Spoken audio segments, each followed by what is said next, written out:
Mga kaibigan, handa na ba kayong maranasan ang kilabot na dulot ng isang kwentong hindi nyo malilimutan? Sa video na ito, dadalhin ko kayo sa mundo ng Ang Dilim sa Makati, kung saan ang bawat gabi ay puno ng takot at misteryo. Isang binata ang lumipat sa condo unit ng kanyang mga magulang sa Makati, ngunit hindi niya akalaing ang paglipat na ito ay magdadala ng mga aninong sumusunod sa kanya. Sino ang misteryosong babaeng kumakatok sa pinto tuwing madaling araw? Alamin natin ang mga nakakakilabot na detalye sa kwento ni Ken. Magandang araw po sa inyo mga tagapakinig ng kwentong kababalaghan. Ako po si Ken. Nakatira ako ngayon sa Makati, pero lumaki ako sa isang maliit na bayan sa probinsya. Mahirap ang buhay namin noon, ngunit masaya ako kasama ang pamilya ko. Ang kwentong ito ay nangyari nung nagdesisyon akong lumipat sa condo unit ng mga magulang ko sa Makati para mas malapit sa trabaho. Hindi ko inaasahan na ang paglipat na ito ay maghahatid ng kakaibang takot sa buhay ko. Nagsimula ang lahat sa isang gabi habang ako'y nagtatrabaho sa harap ng aking computer sa aking maliit na kwarto. Tanging liwanag ng screen ang nagbibigay ilaw sa madilim na silid. Bigla akong nakaramdam ng malamig na hangin sa aking likuran at nagkaroon ng pakiramdam na may kakaibang presensya sa dilim.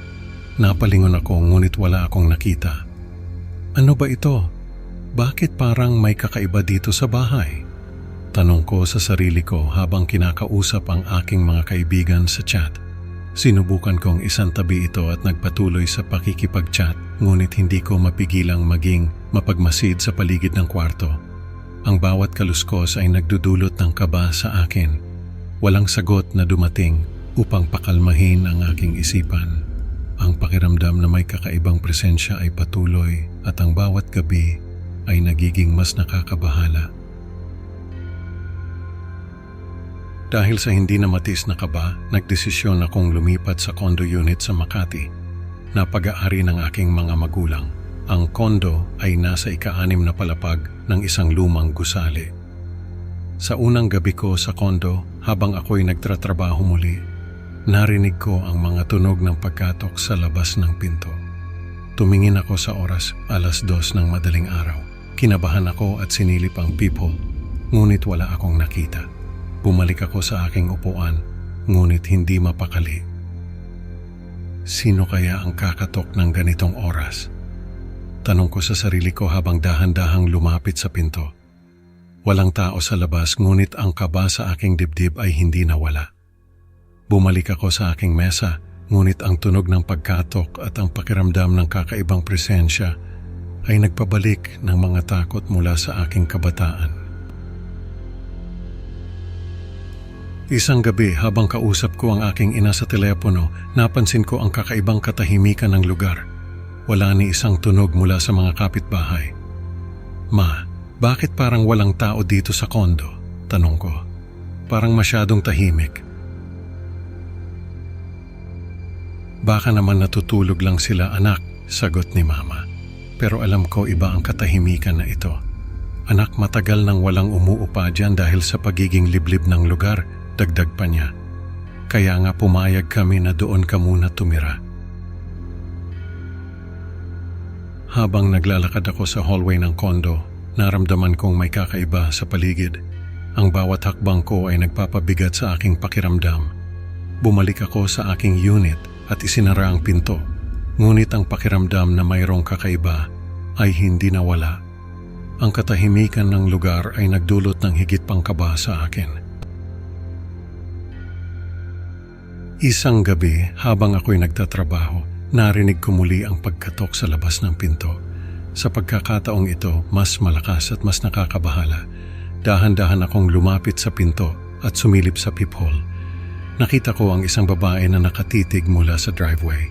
Mahaba ang kanyang buhok at maputla ang kanyang mukha. Hindi ko may paliwanag ang kaba na naramdaman ko.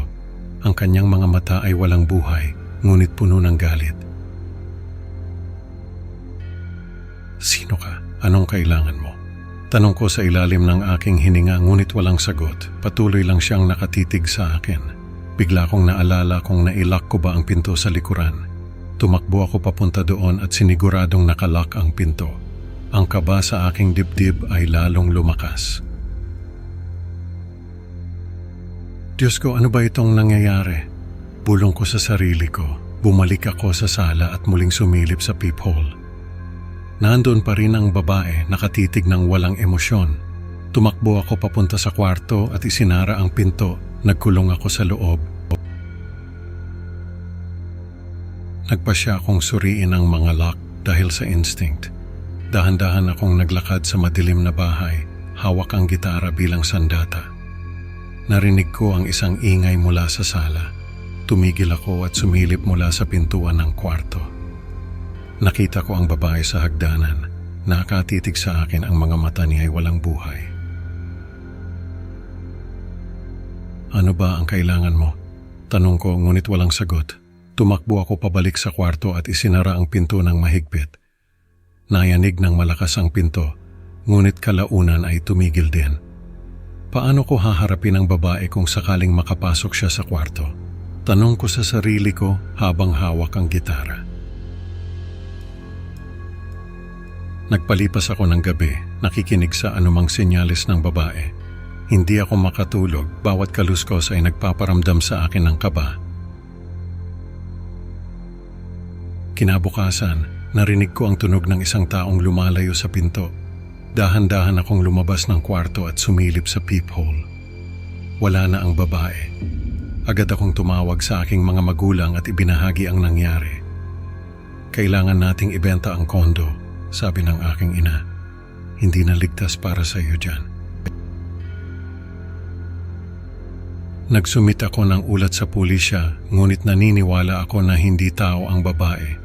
Ang kanyang presensya ay nagdulot ng takot sa akin. Sa kabila ng lahat, nanatili ang takot sa puso ko.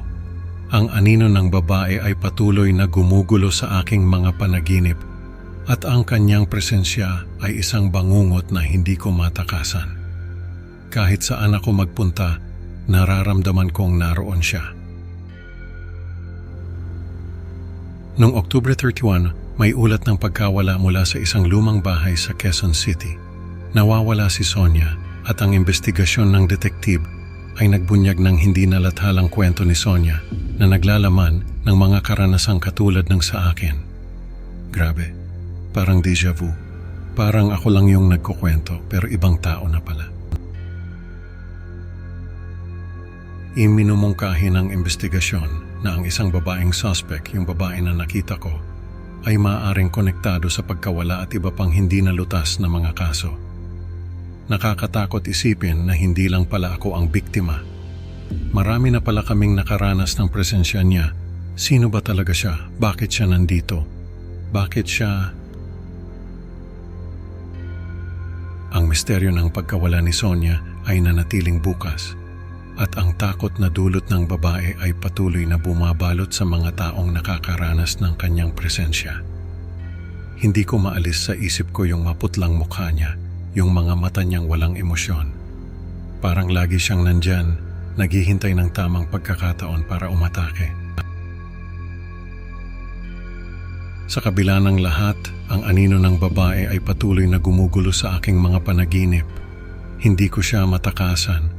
Ang kanyang presensya ay parang isang bangungot na hindi ko matakasan. Kahit saan ako magpunta, kahit anong gawin ko, lagi siyang nandyan. Nakakatakot, hindi ko alam kung hanggang kailan ko ito kakayanin, pero isang bagay ang sigurado, hindi ko na muling hahayaang lamunin ako ng dilim. Mga kaibigan, natutunan natin na minsan ang mga desisyon natin ay may kaakibat na panganib. Salamat sa pakikinig. Huwag kalimutang mag-like at mag-subscribe para sa mas marami pang kwentong katatakutan. Hanggang sa susunod na upload mga kaibigan. Tandaan, baka ang susunod na katok ay para sa iyo.